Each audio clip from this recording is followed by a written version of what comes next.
Hi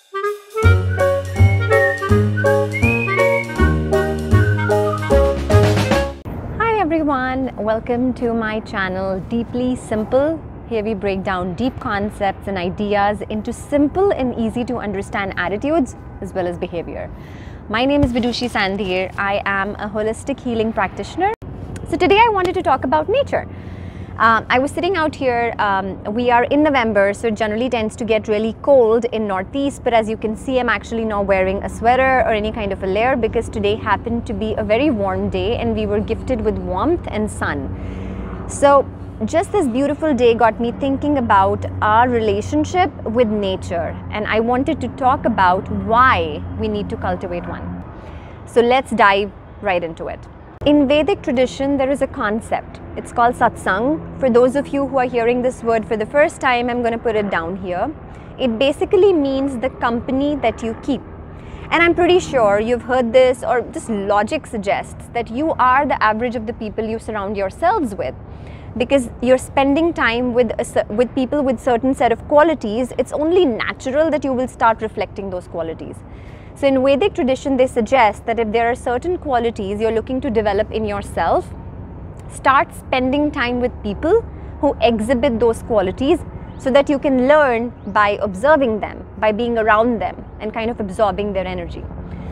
I believe this concept of satsang extends beyond people. I believe this concept extends to nature. Hence, I'm here to make a case that humanity at this point of time needs to cultivate a positive relationship with nature and spend more time with nature, because there are so many wonderful qualities that we can start absorbing from nature and bringing into our own lives to make this world a better place. There are too many qualities, but I'm going to pick two. Number one, service, and number two, grounding. So nature is here to serve us. Everything that you eat, you drink, you wear comes from nature. Nature is here to give us beauty in the oceans, the mountains, the fall colors in the trees. The nature is here to give us breath, oxygen, and nature is here to provide us nourishment through the nutrients that come from the soil and go into all the fruits and vegetables that we eat. It's basically here for our service. The only thing that nature asks in return is for us not to destroy it, which I think we as humanity are pretty intent on doing right now. So I think service is one quality that we can really learn from nature, especially at this time. As Radhanath Swami says it so beautifully, what the world needs right now for true happiness is to move away from exploitation to service. And hence I think it's like imperative that right now, today in the world, we start looking at and asking ourselves, how can we serve others? Instead of asking, what do I have to get from you? What do I have to gain from you? Whether it's service in the industry you're already in, whether it's service to your colleagues, service to your clients, service to your family, or whether it's actually service by going out in the world and doing something for those who cannot speak for themselves. So I think service and to serve others is a beautiful quality, and we have so much to learn by spending more time in nature. Number two is grounding.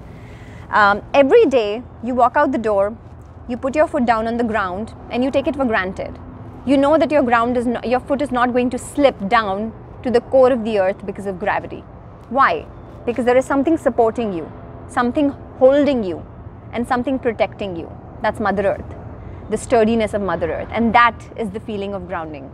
So if you've had a time in life when maybe you were going through a challenging time, or maybe a loved one was going through a challenging time and they were experiencing feelings of anxiety, of restlessness, of despair, what they probably needed, or what you probably needed in those times, was grounding. They needed to be held. They needed to be protected. They needed to be supported. And if any part of you, 1% of you, kind of tells you that this is a quality that you want to develop, or this is a quality that you want to share with others, then there is no better teacher than nature and Mother Earth. So this was my business case for why we, right now in humanity, it becomes imperative to cultivate a positive relationship with nature, and you have something in it for you.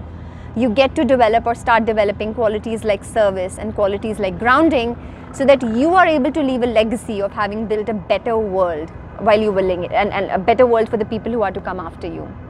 But these are big ideas. How do you even do it? There are two ways, very simple ways. First, Robin Sharma says that what gets scheduled gets done. It's very simple, right? So literally take out 15 minutes in your schedule, schedule it, put it on your calendar for a quick walk around the block. If you think your day gets really busy with calls and things like that, or with family, get up 15 minutes earlier and just take a walk in nature. Even if it's dark outside, you can still go out and spend time in fresh air, standing on Mother Earth and kind of soaking that feeling in. Just try it for 21 days. Reject it after trying. All I ask of you is just try it for 21 days. Another way is to actually bring nature to you. We have these beautiful house plants. Most of them are so easy to maintain. Every day you wake up and you look at them, you're communing with nature. It also gives you an opportunity to serve nature by taking care of these plants. Before I leave, I wanted to leave you with a podcast that I've been listening to. It's called How to Save a Planet. It's available on Google as well as on Spotify. I think we've been hearing a lot about climate change, and now we are at a point in time in history where we cannot afford to be neutral. We need to take a stand. But before we can take a stand, we need to be educated. And if any one of you has been looking to understand these concepts in more details but did not know where to start, I highly recommend that podcast. I hope you're all safe. I hope your families are safe. Like I said, just try spending time with nature for 21 days and then reject it and call it bullshit if you want to, but just try it. I hope you're all well. Take care. Until next time.